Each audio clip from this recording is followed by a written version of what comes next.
Hi guys, welcome to Mrs. Cross's classroom. All right, so I haven't done this topic for actually quite a few years, but under the situation that we're all kind of on lockdown, I think that this is an important thing to go over again. It's called Maslow's hierarchy of needs, and it's about motivation. Okay, and the idea is what motivates people, what motivates kids in the classroom and things like that.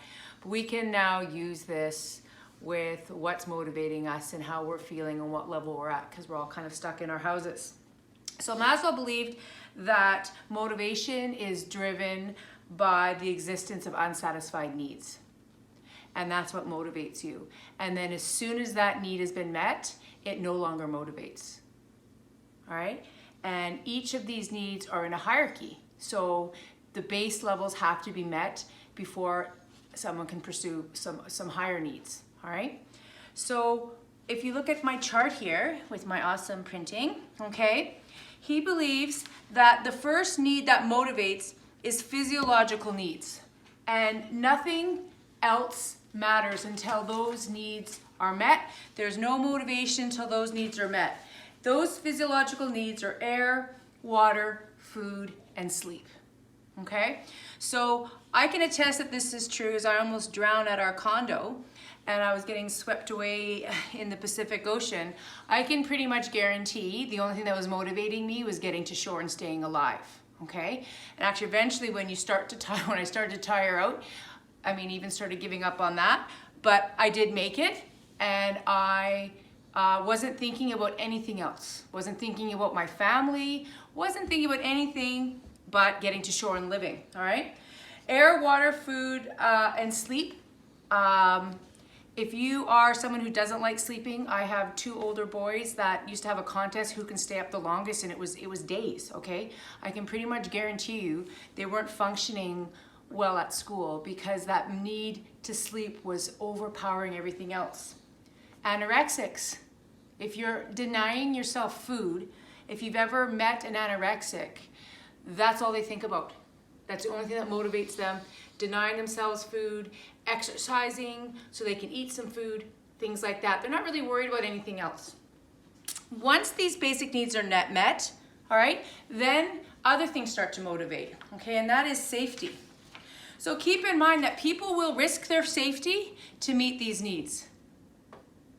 So if your families are starving, you will risk your personal safety to meet the need of hunger.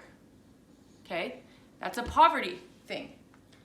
With safety, your attention, the need is to be safe. That would be living in a safe area, job security, medical insurance, a safe home life, free from bullying, freedom of speech, things like that. So if you think about our area now, or in what we're doing, job security. So we're asking kids to do homework online. If both their parents don't have a job right now because they've been laid off, how important do you think PE8 is? Probably not very important. So they're not going to be motivated because they're worried about safety. If there's a kid who has an abusive home life, and it is the day before Christmas break, they're not worried about school. They're worried about their safety and stressing about being put in that unsafe environment for an entire Christmas break. Someone who's bullied. If you get bullied, a child's getting bullied in the hallway at school, and you know they're in the next classroom, the last 15 minutes of class, you're asking them to work on math, but really all they're really focused on is getting out of your classroom and avoiding that bully. They're not worried about math. They're not worried about socials. Their motivation right now, they're in the safety area. Only if a person feels they're out of harm's way, then higher needs will get attention, but only. So you have some kids that never get out of these two zones. That's what they're constantly worried about. For most of us in our area, okay, then we can move on to social needs. All right, grade 8, this is why grade 8 classes are so noisy, because most of kids in our school are safe, have their bottom two base needs motivated, but now they're motivated for social, having friends, finding their right peer group, trying to figure out what friends are the right friends, how many likes or how many followers they have, all those things. And all these new friendships are forming in grade 8. And so this is what's motivating them. So I can pretty much guarantee you that they don't care about Science 8 and Math 8 as much as they care about what's going on. I've had classes where you can tell something's gone on at lunch or something's gone on a Friday night because no one cares what's going on in class. I'm sure each of you guys have been in a class or spent a day where you really don't care what's going on in the classroom because something's gone on socially and it stressed you out. Okay. Finally, you guys are now a little bit older. I know there's still some drama and stuff like that in your grades, but you guys are, you guys can actually maybe start getting into this self-esteem situation here. Well, what motivates you? Feeling good about yourself. All right. So there are 2 different types of ways to get a self-esteem: intrinsically and externally.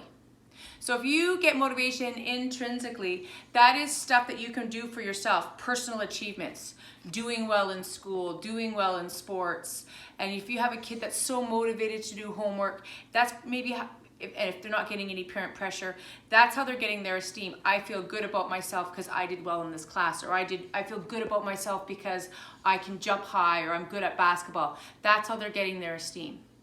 Some people get their esteem externally, and that's from others. So if someone's really funny and they like making people laugh, and that's how, so they're gonna obviously tell jokes and say stuff that's funny in class because they get the esteem from people laughing and saying, oh, you're so funny. Some people get esteem from their looks. Some people get their esteem from being kind of mean, because then people are a little nervous or wary of them. People get esteem from being popular. And that's what motivates some people. So if you've got a kid who's always calling out and being funny in class and people are laughing, he's probably doing that because that makes him feel good about himself.